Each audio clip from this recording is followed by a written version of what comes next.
Boa noite, queridos irmãos e irmãs em Cristo. É com muita alegria que saúdo todos aqui da casa, meus colegas de trabalho, familiares, amigos que vieram prestigiar. Que Deus possa nos abençoar na noite de hoje e que essa humilde mensagem chegue ao coração de vocês da mesma forma que chegou ao meu. E para começar a nossa conversa, eu gostaria de lançar aqui uma pergunta em formato de desafio para vocês. Então, se vocês puderem, por um minuto, fechar os olhos de vocês, eu gostaria que vocês refletissem justamente em quanto tempo tem um minuto. E pode ficar tranquilo que eu vou marcar o tempo e eu aviso vocês quando esse minuto acabar. Vamos lá?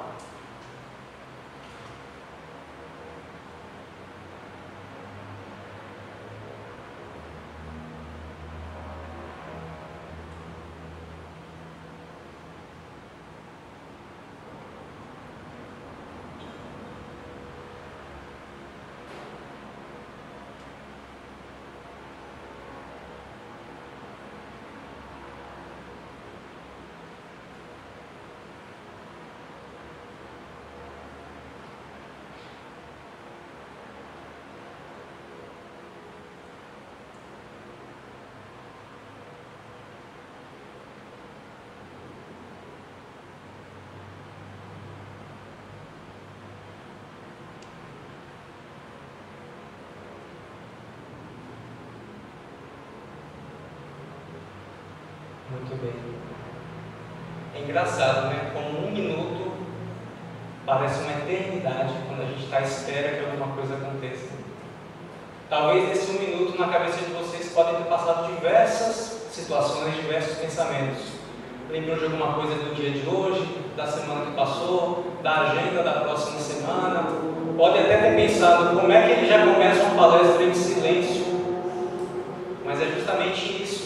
Como que a gente consegue medir um minuto dentro da nossa vida? E como que a gente consegue medir um minuto no tempo de Deus? Esse é o grande desafio. E para começar, eu vou contar uma breve história de um vendedor, um agricultor chinês. E ele tinha como atividade principal justamente o plantio de algumas verduras, de alguns legumes, de algumas frutas. E ele ficou sabendo, através de um outro mercante, de um outro vendedor, a promessa do tal bambu chinês, que naquela região era super valorizado devido à sua grande utilidade em artigos de marcenaria, até para o próprio consumo. E antes mesmo que essa pessoa pudesse explicar mais sobre a origem do bambu chinês e o porquê que ele era considerado tão precioso, esse homem ele já se apressou e falou: já que isso é uma tendência, eu quero lucrar em cima disso. E ele começou a se organizar, praticamente reorganizou a vida inteira em cima daquilo que ele trabalhava, deixou de plantar as coisas que ele normalmente plantava e foi atrás dessas sementes, foi atrás dessas mudas para poder fazer o tal bambu chinês render riquezas para o bolso dele. E esse homem conseguiu e começou a plantar esse bambu. Só que não foi na velocidade que ele imaginava. Então ele começou a se agoniar, ele começou a se inquietar. E todo momento ele perguntava para a esposa o que está acontecendo. E a esposa perguntava para ele também: cadê o nosso sustento? Por que você não está indo vender as frutas, os legumes? E esse homem depositando toda a atenção e promessa em cima do tal bambu que não nascia. E passou um ano, passou 2 anos. Ele ia e rezava e pedia para Deus: por que isso não está nascendo? Minha família está passando fome, eu preciso do sustento. E Deus lá, meditando em cima das palavras desse homem, ele adubava, regava, comprava novas sementes, novas mudas, pensando que tinha sido passado para trás. E mais um ano se passou, mais 2 anos se passaram. Quando ele já estava quase perdendo a paciência, ele começou a voltar, a plantar, cultivar tudo aquilo que ele cultivava antes, as verduras, as frutas, os legumes, e a sua vida começou a se estabilizar de uma certa forma. E quando chegou no 5º ano dessa aflição desse homem, apareceu a primeira mudinha, a primeira plantinha desse bambu. E ele foi crescendo, e todos os bambus foram crescendo. Cresceu a um ponto que o bambu chinês chega a atingir 20 metros de altura. E esse homem então ponderou nas suas ações, na mudança que ele causou na própria vida, ao ponto de arriscar inclusive a sua subsistência, e encontrou aquele outro mercante e falou: nossa, você me botou em uma, que eu vou te dizer, viu? E o mercante falou: mas você foi muito apressado. Eu ia te explicar que esse bambu chinês, ele tem um processo de germinação de aproximadamente 5 anos para começar a brotar. Por quê? Ele precisa de uma raiz muito mais forte para poder atingir a altura e a formação que ele é devido. Então esse homem também meditou na vida dele. E a gente consegue enxergar que Deus, ele primeiro trabalha as raízes para poder depois trabalhar a colheita. Então esse homem não teve a paciência e viver naquele tempo de ser o tempo de Deus. Ele queria que as coisas acontecessem no tempo próprio dele. E dentro disso ele teve muitas mudanças na vida, mas que depois que os bambus começaram a brotar, ele entendeu que ele não poderia simplesmente tirar tudo da vida dele em prol de uma ambição, em prol de um tempo recorde que as coisas acontecessem. E ainda que ele esteja agora cultivando o bambu dele lá no cantinho dele, ele com certeza dá valor àquilo que ele já tinha. E aí a gente traz essa reflexão para a nossa vida. Quantas vezes nós não temos um emprego que nós reclamamos, mas que é o sonho de muita gente chegar? E quantas vezes a gente não almeja essa tal meta, esse tal bambu milagroso, e a gente começa a desfazer das coisas que a gente já conquistou? E isso tudo a gente precisa, ainda mais nos tempos de hoje, que aconteça em tempo recorde, né? A gente não quer esperar o processo evolutivo, o processo orgânico, a gente quer que aconteça no próprio tempo nosso. Então, nessa conversa que nós vamos ter, nós vamos falar um pouco dessa subjetividade do ser humano em relação à objetividade e sabedoria do tempo de Deus. É um confronto quase que infinito e quase que eterno que nós temos nas realizações que a gente se propõe a fazer. E nas minhas pesquisas, no livro Confissões, no livro 11 de Santo Agostinho, alguém pergunta justamente para ele: então, o que é o tempo? E a resposta dele é muito baseada no pensamento intuitivo, e foi a primeira pesquisa que eu fiz e me deparei logo com uma resposta que é: se ninguém me pergunta, eu sei. Se alguém me pergunta e eu quero explicar, já não sei mais. Então, ainda bem que ninguém até agora perguntou o que é o tempo. E seria muito complexo, visto que o próprio Santo Agostinho não consegue explicar uma vez que seja perguntado. Mas é engraçado porque a gente tem noção do que seja o tempo, a gente só não consegue conceituar da mesma forma que eu espero que as pessoas vão entender. Eu posso dar um conceito de tempo que de repente para alguns de vocês vai ser igual e para outros vai ser levemente diferente. Mas se nós formos analisar a criação do tempo, por que eu falo criação? Porque fomos nós, homens, que criamos esse conceito do tempo, que está ali registrado nos sistemas internacionais de unidades, e foi baseado muito na observação da vida, na rotação do planeta, as estações, o dia e a noite. E aí a gente vê ali, indo mais para trás, os povos babilônicos foi, na verdade, o primeiro povo que acabou meio que inventando e conceituando esse formato de tempo que nós entendemos hoje. Então, eles inventaram aquele relógio solar baseado na sombra, e num primeiro momento eles definiram ali aquelas horas como 12 horas. Mas como eles perceberam que não estava sendo suficiente, eventualmente eles convencionaram para 24 partes, que é o que está se aproximando hoje das nossas 24 horas. Então, a partir daí, com essa definição de horas, minutos e segundos, é que veio lá um pouquinho mais na frente um budista chinês chamado I Ching, em 725 d.C. Foi ele que basicamente inventou o conceito do relógio mecânico, que aí sim, tirando uma margem de erro, que nas primeiras invenções do relógio ele atrasava. Engraçado, você vai inventar um negócio e já sabe que ele atrasa. Como que atrasa? Como é que a gente entende que isso atrasa, né? Então ele conseguiu chegar nessa convenção e inventar o relógio mecânico, que é o relógio que nós utilizamos hoje. E o que isso traz também de reflexão? Percebe que o homem antigamente tinha a base de tempo da observação do dia, e visto que os dias, ao depender das estações, eles vão ter tempos de sol e de noite diferentes, quando a gente entra no conceito do relógio mecânico, a gente tira a dependência do sol. Então o homem foi meio que espertinho, ele falou: quer saber de uma? Esse negócio de ficar observando o sol está me dando um atraso, tem épocas do ano que eu tenho mais dias de luz e tem épocas do ano que eu tenho menos dias de luz. Eu não consigo viver assim. Então a gente inventou isso e tirou a dependência do Sol. Foi um avanço para a gente poder ter uma noção, talvez, de sentido, né? Mas quando a gente pensa nessa questão da gente tirar a dependência do Sol, a gente está também se afastando um pouco da questão natural. E claro, o controle do tempo nos ajuda a não ter uma agenda, não ter uma organização, mas de uma certa forma, quando a gente se coloca dentro de um controle mecânico, a gente começa também a tirar um pouco da proximidade nossa com a divindade. E aí vem uma outra questão interessante, ainda falando sobre essa criação do tempo, que o calendário que nós utilizamos hoje também vem mais ou menos lá atrás, lá em Roma, um monge chamado Dionísio, ele definiu, tinha que ser definido um marco inicial, que fosse um marco importante, para ter como ano 1 aquela definição de começou a partir dali, aquele momento na cabeça deles. E por ele ser cristão, ele definiu justamente o nascimento de Cristo como ano 1, que foi o grande acontecimento, o grande marco. E bem mais lá na frente, o Papa Gregório foi quem oficializou esse calendário que nós usamos hoje, por isso que ele chama em alguns momentos o calendário gregoriano, lá em 1582, quer dizer. Então, olha o caminho que a gente dá para poder definir uma coisa que a gente sofre hoje por ela.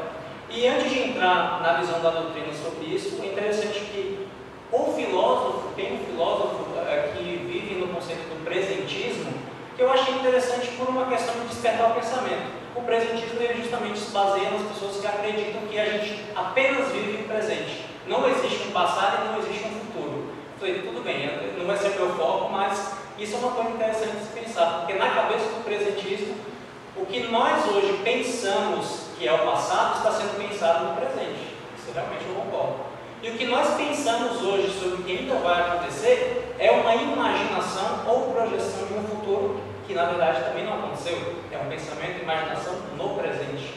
E aí eu lanço mais um questionamento para falar do tempo de Deus, que é o que é o presente para nós. Como que nós marcamos um presente para mim e um presente para vocês? Será que o presente é uma hora, é um minuto, é um segundo? Porque nós temos ali eras, milênios, séculos, décadas, e se for avançando a gente tem diversas unidades de marcar o tempo. Mas o que é presente para ele aqui? O que é presente para uma outra pessoa? E quando a gente para pensar isso de forma filosófica até, a gente entende que o presente, na verdade, ele é um momento, ele é um instante, que pode ser, você está na festa de 15 anos da sua filha, você acaba virando com outra pessoa e fala, vamos aproveitar esse presente. Então, esse presente para você é aquele momento de celebração. Ou então, acaba de nascer um neto e você fala, quero aproveitar esse momento presente com o meu neto. É o momento do nascimento. Talvez esse nascimento dure o quê? 2, 3 segundos que nasce exatamente, ou o processo de nascimento, de criação, de convivência. E aí é onde a gente começa a diferenciar o tempo que nós humanos criamos aqui, que é o tempo cronológico, do tempo que nós vamos falar hoje, que é o tempo que é chamado de Kairos, que é o tempo de Deus, que é o tempo divino, supremo, que não tem uma marcação de números, mas sim de estado de presença. Que é aquela marcação, que é aquele momento, aquele instante que Deus trabalha na nossa vida e que a gente não percebe. A gente quer marcar nas horas quanto tempo Deus demora, entre aspas, para poder agir naquilo que eu pedi ou naquilo que eu acho que eu mereço. Mas na verdade Deus já está agindo antes mesmo de você pensar que você precisa. Deus já começou, porque Ele é infinito. O tempo de Deus também ele se mostra infinito. Então aquilo que a gente quer mensurar já começou e sempre vai ser. Então quando a gente para pensar nesse tempo nosso do cotidiano, nós usamos muitas frases. Nossa, como passou rápido. Oh, quanto tempo. Oh, mas que demora, hein? Não tenho tempo para nada. Ou então as pessoas às vezes perguntam como você vai, está tudo bem, na correria. Tudo está relacionado a tempo e normalmente numa sensação de reclamação, vamos colocar assim, numa sensação de não estar satisfeito com o que acontece. A gente está sempre se baseando no nosso conceito dos acontecimentos, das expectativas. Então, nós não estamos ainda preparados para entender o conceito infinito do tempo de Deus na nossa vida. A gente não está preparado para entender que sempre existiu e sempre existirá.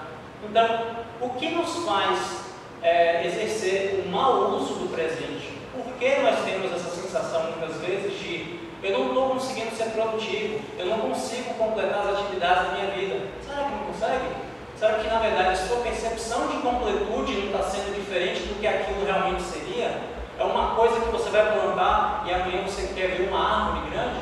Não, o fato de você plantar e cuidar, no tempo certo aquilo vai germinar. Com cuidado e com os processos certos, aquilo vai frutificar em algum momento.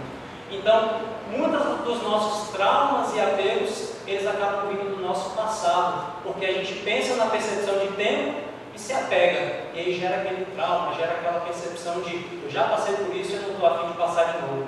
Mas dificilmente a gente percebe que o tempo já te evoluiu e já curou muitas feridas, e que daqui para frente você consegue ser melhor. Mas quando a gente pega e olha lá para o presente, vem mais um probleminha, que é um dos grandes problemas de hoje, que é a ansiedade. Então a gente não olha para o futuro como um processo que eu preciso caminhar e curtir o processo. A gente pensa como uma meta que quando eu chegar eu preciso ultrapassar e já adquirir uma outra meta. Então isso gera dentro de mim uma percepção de que eu não vou ter tempo, não vai ser possível, porque já tem outra coisa para fazer depois daquilo, mas você nem saiu do lugar para executar a primeira atividade e você já está pensando na que vem depois dela. Então, quando a gente para assim, para pensar quanto tempo eu preciso responder uma mensagem no meu WhatsApp, em quanto tempo, quantos toques de telefone eu preciso esperar para ele realmente atender, será que hoje eu consigo ter um tempo para descanso? Eu não estou falando descanso no sentido do ócio, de ficar ali parado, mas o tempo de você dedicar um momento para contemplar, para respirar, para fazer uma meditação, ou para dar uma volta no quintal em casa, ou descer uma escada e subir, simplesmente pelo fato de você falar, eu tenho 30 segundos para fazer isso. Esse exercício que eu propus no começo é justamente para a gente perceber a duração de um minuto na nossa vida. Porque se a gente parar para pensar um minuto quando você está ouvindo uma música, a sua música predileta, passa muito rápido, você está envolvido no processo, você está cantando, quando pensa que não, 3 minutos e meio, 4 minutos, a música já acabou. Mas um minuto você esperando por alguém que falou que estou descendo, esse 1 minuto ele não passa não. 5 minutinhos eu estou aí, passa 30, mas não passa 5. Eu estou saindo, se eu estou saindo, a pessoa vai entrar no banho ainda. Então, isso gera na gente essa percepção do tempo de acordo com as nossas expectativas. Então, quando eu peguei uma passagem que fala sobre os servos inúteis, né, que é Lucas 17:10, diz assim: assim também vocês, quando não tiverem feito tudo o que for ordenado, devem dizer o seguinte: somos servos inúteis, pois apenas cumprimos o nosso dever. Apenas cumprimos o nosso dever e por isso nos tornamos inúteis. Aos olhos do nosso Criador, que espera muito mais de nós, porque Ele conhece nossa capacidade, sim, estamos agindo minimamente dentro do previsto. É a mesma coisa quando a gente aceita cumprir uma função dentro de uma empresa, dentro de um trabalho, e você faz exatamente tudo aquilo que a pessoa te pediu e fica esperando um grande reconhecimento. Mas se parar para pensar, você se propôs a fazer isso, não tem novidade. A novidade seria se você fizesse um a mais. Então, quando Jesus deixa essa quantidade de ensinamentos e a gente se mostra, olha como eu estou sendo caridoso, olha como eu estou amando o próximo, é a mesma coisa que eu observar Jesus falar, sim, não é uma novidade. O que eu espero é que você seja isso mesmo. Por isso eu deixei os ensinamentos tão claros e deixei vários exemplos. Então, quando eu me deparei com essa lição do servo inútil, pensando nessa percepção do tempo de Deus, eu falei, nossa, como eu sou inútil. Por quê? Eu imaginava que eu estava fazendo muito mais do que eu poderia, e quando eu faço uma gestão do meu tempo cronológico de vida, eu percebo que Deus me dá muito mais do que eu preciso para executar as coisas que eu quero fazer, e ainda assim eu reclamo de falta de tempo. Então, imagine o seguinte, na Alemanha, em 1881, o Otto Bismarck foi o cara que meio que inventou o conceito de aposentadoria. E ele inventou isso porque ele estava com medo de algumas revoltas e tal. E o início da aposentadoria naquela ocasião era a pessoa a partir dos 70 anos. Só que aí vinha uma pegadinha. Nessa época a expectativa de vida era de 45. Então assim, você se dedicaria mais para poder ter mais tempo de vida? Quando eu vi essa história fazendo pesquisa sobre o tempo e eu me deparei com isso, eu falei, poxa, é um tanto complexo isso, porque cria-se o conceito da aposentadoria para dar suporte às pessoas que não estão tendo mais ritmo de trabalho, na mesma energia, mas você cria uma régua muito díspare com aquela régua de expectativa de vida de 45. Mas vamos lá, vamos imaginar que, tá bom, toma aqui mais 30 ou 40 anos para você viver. Você se dedicaria mais ao trabalho sabendo que você vai aposentar lá nos 70? Então, peraí, o seu propósito de ter mais tempo é para poder colher frutos materiais em cima da aposentadoria? O processo seu de evolução dentro dos seus 45 anos de vida nessa encarnação não valeu de nada? Você não construiu, você não se dedicou à família, você não fez absolutamente nada e agora você quer mais 30, 40 para poder atingir uma aposentadoria e ganhar um dinheiro lá. Então, é meio complexo a nossa cabeça quando a gente pensa nessas metas de vida que a gente tem. E nesse momento dessa pesquisa, eu estava refletindo que a gente foi criado com basicamente 3 fases na vida. A gente foi criado com a fase da formação, que é quando a gente se educa, a gente aprende, a gente adquire conhecimento. A gente depois vai para a segunda fase, que é a fase do trabalho. Então, aquilo que a gente teve conhecimento e aprendeu, a gente agora coloca em prática e exerce ali por diversos anos no trabalho, uma atividade normalmente remunerada. E a terceira fase é a fase de usufruir. Então, quando você já não tem mais energia, quando você já não tem mais perspectiva de nada, agora você pode aproveitar. Você já estudou, já trabalhou, agora você está ali, aposenta, então para de trabalhar, agora você pode usufruir. E aí, pensando no conceito até voltado para a doutrina espírita, mas muito mais um conceito amplo, cristão, será que de repente essas 3 fases não seriam para serem vividas em paralelo, em conjunto, e não sequencialmente? Será que nossa meta de vida aqui não deveria ser aprender sempre, trabalhar sempre, buscar um momento para também usufruir? E como a gente usufruir, é claro, não é aquele usufruir de você chutar o balde, largar tudo e dar as costas para as suas responsabilidades. Não, mas é que o tempo que você compra ou o tempo que você vende, que é o que a gente mais faz, a gente vende o nosso tempo para todo o mercado, o sistema capitalista que nós vivemos acaba sendo dessa forma, mas a gente não tira aquele momento às vezes para a família. E é uma coisa que eu tenho tentado trabalhar em mim justamente para poder melhorar a minha gestão de tempo, para não ter que esperar essa terceira fase chegar para eu usufruir o que já está do meu lado, para eu usufruir aquilo que já me bateu na porta várias vezes, para poder aceitar aquele convite de vir na palestra, de ir visitar alguém que está ali doente, de fazer. E isso é muito difícil para mim, em particular, trabalhar o tempo de cada coisa. Por isso que esse assunto me chama muita atenção e que é um tema que eu vou sempre estar aperfeiçoando. Então, a vivência dessas 3 fases, eu acredito que é uma coisa que vale muito mais a pena do que esperar. Não vou entrar em termos e questões políticas, é claro, mas ainda mais nos dias de hoje que a gente percebe que a perspectiva e a logística de usufruir nessa terceira fase, visando uma aposentadoria, quando a gente calcula a inflação, idade, as condições de trabalho, é uma coisa bem complicada a gente se apoiar.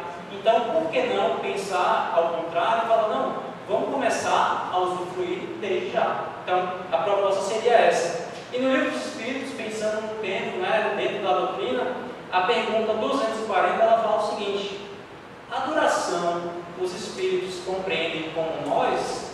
E a resposta é bem direta: não. E daí vem que nem sempre nos compreendeis, quando se trata de determinar datas e épocas. E aí tem um comentário de Kardec aqui que ele fala o seguinte: os Espíritos vivem fora do tempo como o compreendemos. Então eles vivem um tempo diferente desse que a gente tem aqui cronologicamente falando. A duração para eles deixa, por assim dizer, de existir. Então, eles podem ter um sistema de organização, mas a duração naquela dimensão ela deixa de existir da forma que existe para nós. Os séculos para nós tão longos não passam aos olhos deles de instantes que se movem na eternidade. Então nós que somos reencarnacionistas e temos o conceito da pluralidade das existências, quando a gente pensa numa vida eterna, no espírito imortal, por que tanta agonia que a gente tem com esse negócio de marcar a hora e o tempo das coisas acontecerem aqui? Sendo que a nossa missão de evoluir não acaba nessa encarnação. A nossa missão de evoluir está aí, ó, que Deus deu um presentão, que foi essa imortalidade. E a bondade suprema dele de falar: se você errou, você vai ter outra chance. Agora, vamos fazer a sua parte, né? E na Gênesis capítulo 6, eu destaquei aqui um trecho muito interessante que fala o seguinte: Existindo por sua natureza desde toda a eternidade, Deus criou desde toda a eternidade e não poderia ser de outro modo, visto que, por mais longínqua que seja a época a que recuemos, pela imaginação, os supostos limites da criação, haverá sempre além desse limite uma eternidade. Então, por mais longe que a gente vá e tentar achar o princípio da criação, ainda tem mais coisa por lá. Mas é infinito, pois é, chega lá. Se você conseguir chegar no infinito, tem mais coisa. E vai ter sempre mais coisa. O tempo é apenas uma medida relativa da sucessão das coisas transitórias. Então, a eternidade não é suscetível de medida alguma do ponto de vista de duração. Para ela, não há começo nem fim, tudo lhe é presente. Se séculos de séculos são menos que um segundo relativamente à eternidade, o que é que vem ser a duração da vida humana? Então, se séculos e séculos pode ter uma equivalência de um segundo na eternidade, o que é essa vida nossa em relação a realmente a vida humana? Então, é aquela percepção que a gente tem quando a gente pensa, quando a gente fica doente, quando alguém morre, fala assim, nossa, nós não somos nada. E realmente, uma encarnaçãozinha ali, às vezes de 50, 60, 70 anos, quando a gente bota na eternidade, nem dá para ver. Pelo processo que a gente ainda vai passar e pelo processo que a gente já passou. E quando fala de expectativa de vida, eu lembrei de uma outra situação, que em 1960, deixei anotado aqui, a expectativa de vida era de 48 anos, em 1960. Em 2022, a expectativa de vida foi para 77,5. Praticamente, a minha foi 30 anos, né? E a pergunta que eu deixo é, e daí? E daí que a gente aumentou a expectativa em 30 anos? Será que isso está fazendo diferença para a gente na prática? Se eu chegasse hoje aqui para você, eu não, né? Deus chegasse hoje aqui para você e falasse, olha, eu vou te dar mais 30 anos, você ia morrer amanhã, mas eu vou fazer o seguinte, mais 30 anos para você, viu? Você ia fazer o quê com 30 anos? É isso que a gente tem que pensar às vezes, no que a gente está fazendo no tempo. Tem gente que vai pegar esses 30 anos a mais e falar, poxa, agora eu vou poder trabalhar mais 30 anos. Pô, peraí. Você passou a vida toda na beira de morrer, você é concedido mais 30 anos, você resolve empregar tudo isso na conquista material mais uma vez. Não que você não vai precisar trabalhar, você precisa se sustentar. Estamos no mundo material, afinal de contas, você tem que pagar suas contas ali. Mas vem cá, se você tivesse mais 30 anos de vida, do momento que você supostamente desencarnaria, o que você faria com mais 30 anos? Eu não vou responder isso aqui, óbvio. É uma pergunta para a gente poder levar para casa e dormir em cima dela. Mas é para a gente poder pensar no seguinte, que o tempo humano, ele é relativo ao aprendizado da alma. Por isso que quando a gente fala de encarnação, a gente fala desse tempo que a gente está aqui, o tempo que a gente vai reencarnar e voltar, então o tempo de Eric é relativo ao aprendizado de Eric. O tempo de cada um aqui é relativo ao aprendizado de cada um. Eu não posso comparar o meu tempo e a minha prece com a sua prece ou com o seu tempo.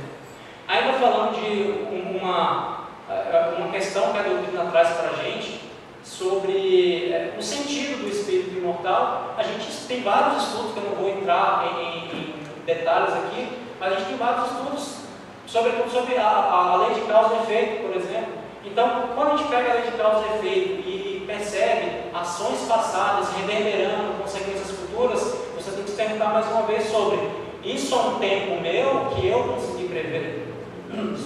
Que eu consegui prever, ou isso é um tempo que me foi atribuído devido a um livre-arbítrio meu, que é outro ensinamento que a doutrina traz, que é outro conceito, dessa questão da reencarnação, da paciência divina, e que ainda que a gente tenha um livre-arbítrio, a vontade de Deus ela vai ser sempre maior do que a nossa. Ele dá essa oportunidade de a gente agir, mas ele de lá já sabe, né? Então, na pergunta 169, diz assim, é invariável o número de encarnações para todos os espíritos? É invariável? E aí os espíritos respondem a Kardec, não, aquele que caminha depressa a muitas provas se forra, aquele que caminha depressa a muitas provas se coloca ali em xeque, né? Todavia, as encarnações sucessivas são sempre muito numerosas, porquanto o progresso é quase infinito. Então, nós que estudamos a doutrina mais uma vez e temos essa percepção da imortalidade da alma e da sucessibilidade das encarnações, o que a gente está plantando aqui que na próxima encarnação reverbera positiva ou negativamente? Visto que os próprios Espíritos dizem que o progresso é quase infinito. Então é claro que eu tenho que me apressar, como diz aqui, às provas, para eu poder tentar caminhar nesse passo de evolução. Mas eu sei também que se não der agora, eu vou me esforçar para de uma próxima vez eu conseguir, né? Bom, quando a gente fala de Deus e o tempo, tem uma passagem de Isaías que cai para a gente assim como uma luva quando a gente se agonia em comparar os acontecimentos do que eu quero que aconteça no meu tempo e no tempo de Deus. E é Isaías 55, ele diz assim: porque os meus pensamentos não são os vossos pensamentos, nem os meus caminhos são os vossos caminhos, diz o Senhor. Pois assim como os céus são mais altos do que a terra, assim são os meus caminhos e os meus pensamentos são mais altos do que os seus. Então, você faz planos, você se programa, você se planeja, mas Deus também faz planos. Deus já tem os planos, Deus também executa. E quando eu penso nisso, o meu livre-arbítrio, ele nunca vai se sobrepor à vontade que já é uma vontade divina. Deus tem o poder, o tempo é dele. Ele nos concede essa oportunidade. Então, quantas vezes a gente não se pega pensando: poxa, mas Deus está demorando para agir em cima daquilo que eu pedi. Deus está demorando para poder fazer aquilo acontecer, seja uma cura de uma doença.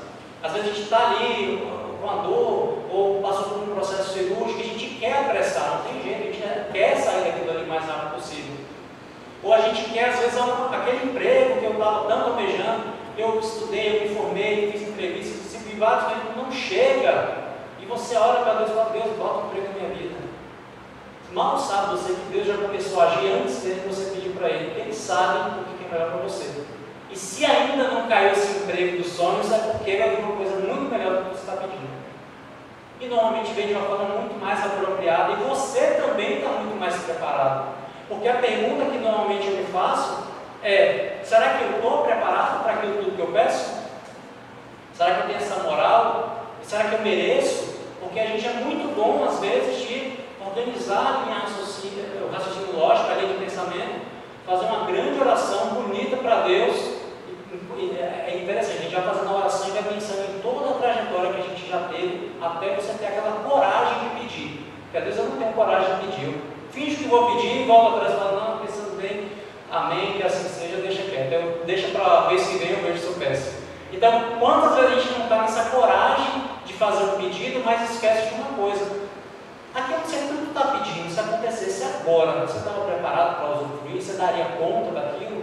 Você teria essa moral toda e toda essa condição de arcar com essa responsabilidade? Porque eu estou colocando um cenário que Deus está olhando para você e está te atendendo de forma imediata. Olha a moral que você está tendo. Agora cabe a você devolver e falar: não, manda que eu dou conta. Então, eu acho que esse é um grande desafio nosso quando a gente pensar nesse instante, nesse tempo de Deus. E também nos tempos de sofrimento. A gente se pergunta muito: nossa, mas e esse tempo de Deus enquanto eu estou sofrendo? Tá, mas a gente está vivo. Você está sofrendo, mas você está vivo. Você está aqui agora e Deus conhece seu coração muito melhor do que você. Ele sabe o fardo que você aguenta ou não. Como diria lá o grupo do pagode: Deus dá o frio conforme cobertor, né? O demônio da garoa. Então, quando a gente pensa numa frase dessa, que Deus dá o frio conforme cobertor, a gente não se surpreende, porque a gente sabe que Deus é justo e bondoso, sofrendo em termos de amor. Mas quando a gente está sofrendo, a gente esquece um pouquinho disso, né? E a gente se pergunta: quanto tempo que vai durar? Quanto tempo vai durar essa luta, essa fase? Meu Deus, quanto tempo eu vou sofrer mais por isso? Quem te importa? Quem te importa saber quanto tempo vai durar, sabendo que Deus está do seu lado? Sabendo que você tem um amparo da espiritualidade. Importa mais saber o tempo ou saber se você vai aguentar e daquilo ali vai sempre gerar um fruto, vai sempre gerar um progresso? Então, isso é uma pergunta que eu estou me fazendo também. Que me importa saber o tempo do meu sofrimento, sabendo que a minha fé em Deus, menor que seja, muita gente nem tem a fé necessária ainda, mas Ele existe, né? E ainda mais, as minhas dificuldades, elas são muito demoradas. também é outra reclamação constante nossa. Mas a gente esquece que o sofrimento de cada um dura o suficiente que cada um precisa para se resolver, vamos dizer assim. O meu sofrimento pode durar 1 ano, o do meu amigo pode durar 10 meses, e da outra pessoa pode durar 1 semana. Mas cada um tem o seu sofrimento no período que precisa se resolver. E se você não conseguir se resolver, você sabe que aquele sofrimento ele ainda tem lições para poder passar para você.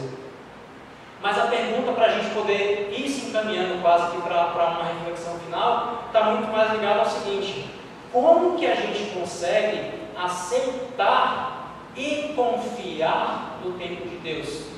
Veja bem, aceitação e confiança são coisas que podem caminhar e deveriam caminhar juntas nesse sentido, mas você aceitar o tempo de Deus e não demonstrar confiança, ainda te coloca numa situação bem complicada e bem vulnerável.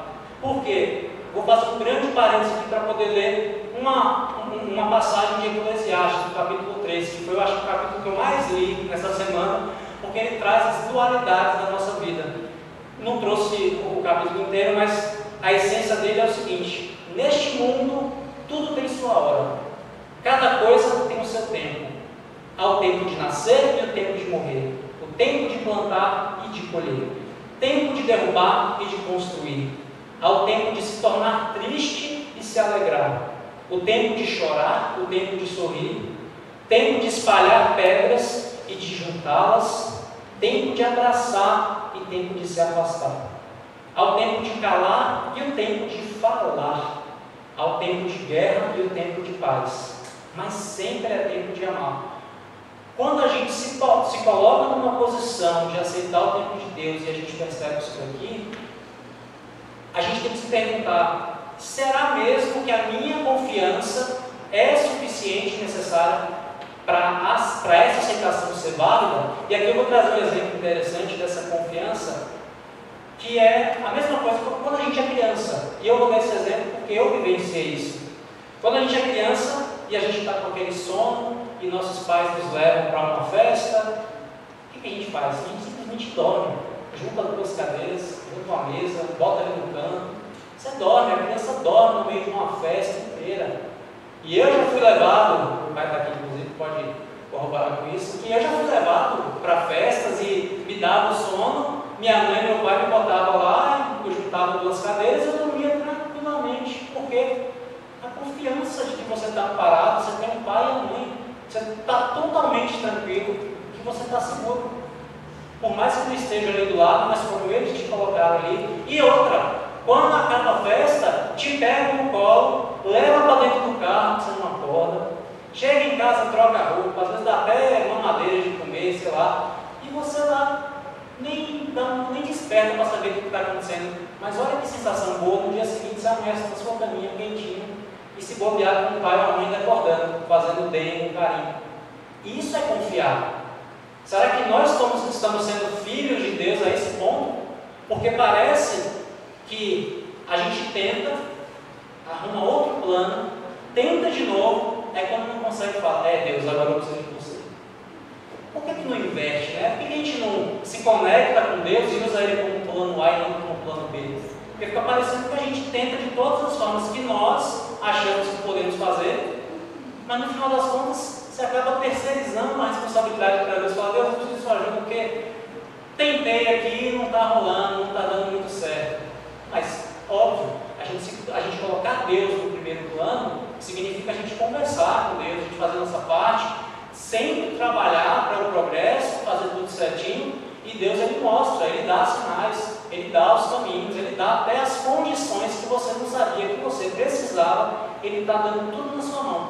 Só que como nós somos muito egoístas e muito orgulhosos, a gente só lembra de Deus quando a gente está na dificuldade. E aí você clama pelo Senhor, se ajoelha no chão e mesmo assim Ele vai ajudar. Ele é infinita bondade. E como aí tem uma frase de Chico que ele sempre colocava assim: tudo passa, mas o bem que fazemos, esse fica. Então, o quanto de bem ou o quanto de bom eu estou sendo na minha vida é o que eu deveria me preocupar na determinação do uso do meu tempo. Não é no tempo do meu terceiro, do meu amigo, do meu filho. é no meu tempo quanto de sementes eu estou plantando, para a gente poder ter essa confiança de um filho verdadeiro nos braços de Deus, né? E quando a gente para pensar nesse tempo certo, o tempo certo das nossas vidas, aí falando, mais uma vez é um ponto de reflexão de quantas coisas não estão sendo clamadas, pedidas e suplicadas na nossa vida atual, na nossa situação atual, mas que elas já começaram a ser trabalhadas por Deus sem a nossa percepção. Isso eu estou insistindo nessa reflexão aqui, porque é o que deveria nos mover enquanto estudiosos da doutrina, de outras religiões, ou até mesmo da própria vida, vamos dizer assim, porque é aquilo que a gente se dedica, é aquilo que a gente zela por nossa vida, para poder a gente ter, vamos dizer assim, não é bem em recompensa, mas para poder a gente ter como amparo, para poder a gente ter como embasamento. E, como uma mensagem final, vou contar uma outra historinha aqui, só lembrando, né, então assim, concluir esse raciocínio, que o tempo de Deus nunca falha. Então, assim, era o que eu estava tentando lembrar aqui para concluir esse raciocínio, porque quando a gente pensa que a gente não entendeu o agora da minha vida, é porque o seu agora talvez esteja um pouquinho fora do agora que Deus tem para você. Se não aconteceu ainda, é porque ainda tem muita coisa que está acontecendo nos bastidores dessa vida. Mas eu queria contar uma história aqui para poder a gente finalizar sobre os sentimentos. Então, existia uma certa vez uma ilha que tinha vários sentimentos nessa ilha. Viviam lá a alegria, a tristeza, a vaidade, a sabedoria, o amor, enfim, vários sentimentos moravam nessa ilha. E aí receberam um recado, um aviso de que essa ilha ia ficar inundada e que eles deveriam buscar abrigo em pontos mais altos. E aí cada um correu para o seu lado e o amor, o sentimento de preocupação, né, começou a avisar todo mundo: gente, se salvem porque vai inundar a ilha, busquem abrigo. E todos os sentimentos começaram a correr para poder pegar seus barquinhos devidos e ir para um ponto mais alto da ilha para poder ficar ali salvo dessa inundação. E o amor, como ele é paciente, ele esperou um pouquinho para poder ver se todo mundo tinha ficado bem, corrido. E quando ele percebeu que realmente estava começando a acontecer a inundação, ele começou a buscar por ajuda.